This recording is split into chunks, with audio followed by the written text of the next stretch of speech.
আন্তর্জাতিক সকল মানবাধিকার সংগঠন বলেছে এটা কোনো বিচার হয়নি, ক্যাঙ্গারু কোর্ট ছিল।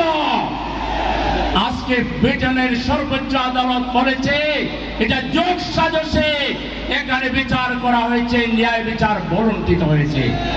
এরপর তো এইসব কোন মামলাই থাকার কথা ছিল না, আমাদেরকে দাবি জানানোর কথা ছিল না।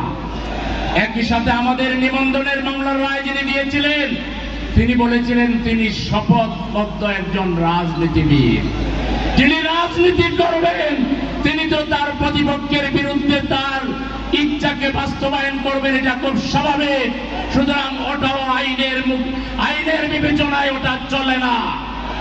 জামাত ইসলামের তৎকালীন ভারপ্রাপ্ত সেক্রেটারি জেনারেল এটিএম আজহারুল ইসলামকে অনতিবিলম্বে যদি মুক্তি দেওয়া না হয়, জামাতের নিবন্ধন এবং জামাতের মার্গ ন্যায় বিচারের পথে দাঁড়িপাল্লা যদি অনতিবিলম্বে ফিরিয়ে দেওয়া না হয়, আমরা মাননীয় আমির জামাতের নির্দেশ চাইব।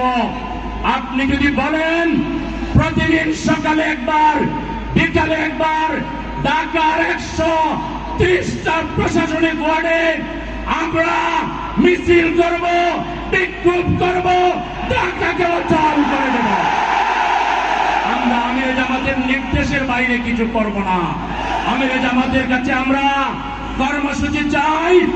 আর যদি কর্মসূচি আপনারা আমাদেরকে দিতে না চান, তাহলে সময়কে বর্ণনা করে এই 3টা দাবি পূরণ করবেন, সেই আশাবাদ ব্যক্ত করে সবাইকে ধন্যবাদ জানিয়ে আমার কথা শেষ করছি। আল্লাহ হাফেজ।